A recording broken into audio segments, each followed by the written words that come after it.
বাংলাদেশের গ্রামগুলোতে প্রায় দেখা যায় দরিদ্র পরিবারগুলো তাদের ছেলেমেয়েদের বিদেশে পাঠাতে চায়। এর মূল কারণ একটাই, অভাব। অভাবের তাড়নায় মানুষ এমন সব সিদ্ধান্ত নেয় যা হয়তো তারা স্বপ্নেও ভাবেনি। রাশেদও ছিল ঠিক তেমনই একজন। ছোট্ট একটি গ্রামে জন্ম তার।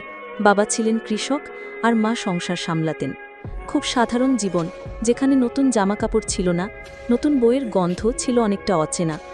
ছোটবেলা থেকেই রাশেদ বুঝে গিয়েছিল সংসারের হাল ধরতে হলে তাকে ভিন্ন কিছু করতে হবে। রাশেদের বাবা সারাদিন মাঠে কাজ করতেন। ধান গমের চাষ করলেও লাভ হতো সামান্য। বাজারে দালালদের কাছে ফসল বেচে হাতে আসত খুবই অল্প টাকা। ঘরে ফিরলে বাবার মুখে হতাশার ছাপ স্পষ্ট থাকত। মা কখনো চুপচাপ বসে থাকতেন, কখনো আবার কান্না চেপে রাখতেন। একসময় পরিবারের খরচ মেটাতে মায়ের গয়নাও বিক্রি করতে হলো। এই সব ঘটনা রাশেদকে গভীরভাবে নাড়া দেয়। সেভাবে এভাবে কবে পর্যন্ত চলবে? গ্রামের অন্য কয়েকজন ছেলে বিদেশে কাজ করতে গিয়ে কিছুটা সফল হয়েছে। তারা টাকা পাঠায়, বাড়ি বানায়, পরিবারের অভাব ঘোচায়। রাশেদও ঠিক করে সে বিদেশে যাবে, কিন্তু বিদেশ যেতে হলে লাগে প্রচুর টাকা। সেই টাকা তার পরিবারের নেই। অবশেষে মা নিজের বিয়ের সোনার চেন বিক্রি করেন, বাবা মহাজনের কাছ থেকে সুদে টাকা ধার করেন। গ্রামের মানুষের কাছে শুনতে হয় নানা কথা। ওই ছেলে বিদেশে গিয়ে কি করবে? তবু স্বপ্ন দেখে রাশেদ, সে একদিন পরিবারের মুখে হাসি ফোটাবে। অবশেষে একদিন রাশেদ বিমানে চড়ে মধ্যপ্রাচ্যের এক দেশে পাড়ি জমায়। জীবনে প্রথমবার গ্রামের গণ্ডি পেরিয়ে সে এত দূরে যায়। বুকের ভেতর ভয়, উত্তেজনা আর আশা মিশ্রিত অনুভূতি। কিন্তু সেখানে পৌঁছেই সে বুঝতে পারে প্রবাস মানে শুধু কষ্ট। দিন শুরু হয় ভোরের আগে। নির্মাণ শ্রমিক হিসাবে কাজ পায় রাশেদ। সকাল থেকে রাত পর্যন্ত খাটতে হয়। মরুভূমির গরমে মাথা ঘুরে আসে, শরীর শুকিয়ে যায়। দুপুরে খাবার বলতে শুকনো রুটি আর পানির বোতল। তবুও কাজ থামে না। ক্লান্ত শরীর নিয়ে রাতে ডরমিটরিতে ফিরলে মনে হয় আজ হয়তো আর সকাল পর্যন্ত বাঁচবে না। কিন্তু পরদিন আবার একই চক্র। কারণ সে জানে তার কষ্টের বিনিময়ে দেশে থাকা মা বাবা ভাই বোনেরা খেতে পারছে। মাস শেষে সামান্য টাকা দেশে পাঠালে মা ফোনে কেঁদে বলেন, বাবা তুই চিন্তা করিস না, আমরা ভালো আছি। সেই কথা শুনে বুকটা হালকা হয়, যদিও জানে বাস্তবে পরিবারকে অনেক কষ্টেই থাকতে হচ্ছে। রাশেদের দেশে রাশেদের বাবা এখনও সুদের টাকা শোধ করতে পারছেন না। মহাজন প্রায়ই এসে চড়াও হয়। মা সংসার চালাতে গিয়ে অনেক সময় নিজের খাবারটা বাঁচিয়ে দেন সন্তানের জন্য। ভাই বোনদের পড়াশোনার খরচও কম নয়। রাশেদ নিজের খরচ যতটা সম্ভব কমিয়ে দেয়। অনেক সময় সে নিজের জন্য নতুন জামাও কেনে না। ডরমিটরিতে থাকা অন্যান্য প্রবাসীরাও একই কষ্টে আছে। তারা মিলে গল্প করে, দেশের কথা বলে। কেউ বলে বউকে অনেকদিন দেখিনি, কেউ বলে ছেলের জন্মদিনে ফোন করতে পারেনি। এই গল্পগুলো শুনে রাশেদ বোঝে তার কষ্ট একার নয়। প্রবাস জীবনের সবচেয়ে বড় যন্ত্রণা হলো একাকিত্ব। ঈদের দিন সবচেয়ে কষ্টকর। দেশে থাকলে সকালবেলা নতুন জামা পরে ঈদের নামাজে যেত, বন্ধুদের সঙ্গে খেলত, মা রান্না করতেন সেমাই পায়েস।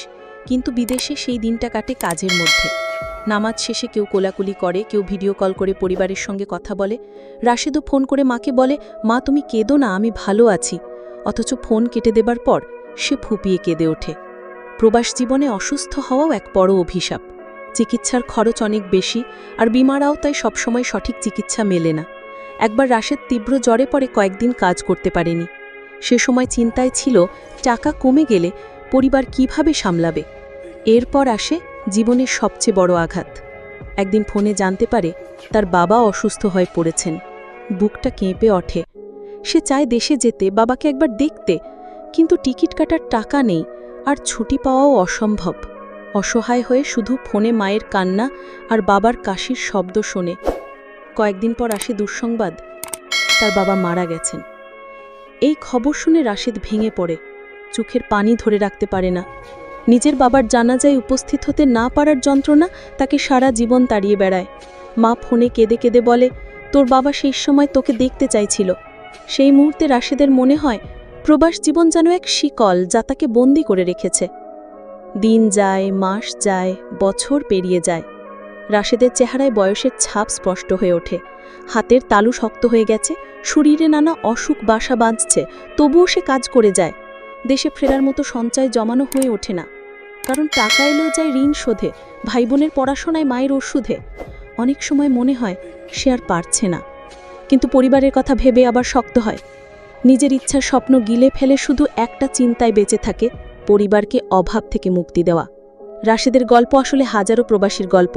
তারা বিদেশে যায় বড় স্বপ্ন নিয়ে, বাড়ি বানাবে, জমি কিনবে, সংসারের অভাব ঘোচাবে, কিন্তু বাস্তবতা ভিন্ন। অধিকাংশ প্রবাসী বছরের পর বছর খেটে কেবল ঋণ শোধ করতে পারে। কেউ অসুস্থ হয়ে অকালে মারা যায়, কেউ দুর্ঘটনায় প্রাণ হারায়, অথচ তাদের কষ্টের খবর খুব কমই দেশে পৌঁছায়। দেশে থাকা পরিবার ভাবে বিদেশে আছে তো নিশ্চয়ই সুখে আছে। তারা জানে না প্রবাসীরা দিনের পর দিন একবেলার খাবার বাঁচিয়ে সেই টাকা পাঠায়। তারা বোঝে না পরবাসে নিজের জন্মদিন বা সন্তানের জন্মদিন একা কাটানো কতটা কষ্টের। বহু বছর পর একদিন রাশেদ দেশে ফেরার সিদ্ধান্ত নেয়। বয়স হয়ে গেছে, শরীর আর কাজের ভার বহন করতে পারছে না। হাতে কিছু সঞ্চয় আছে, কিন্তু তাতে স্বপ্ন পূরণ সম্ভব নয়। সে দেশে ফিরে দেখে তার অনেক কিছু বদলে গেছে। গ্রামের কাঁচা রাস্তা পাকা হয়েছে, ছোট ভাই চাকরিতে ঢুকেছে, মা এখনো বেঁচে আছেন। ছেলের মুখ দেখে খুশি হলেও চোখে লুকানো দুঃখ রয়ে গেছে। রাশেদ বুঝতে পারে প্রবাস জীবনের সবচেয়ে বড় ত্যাগ হলো আপনজনের সঙ্গে সময় কাটাতে না পারা।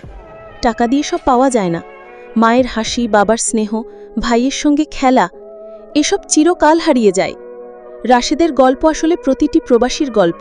তারা দিনের পর দিন রক্ত ঘাম ঝরিয়ে টাকা পাঠায়, পরিবারকে বাঁচিয়ে রাখে, অথচ তাদের জীবনের আসল কষ্ট, অভিমান আর যন্ত্রণা অদৃশ্য থেকে যায়। প্রবাসীর জীবন হল এক অনন্ত সংগ্রাম, যেখানে স্বপ্ন আর বাস্তবতার মাঝখানে দাঁড়িয়ে থাকে শুধু ত্যাগ আর কষ্ট।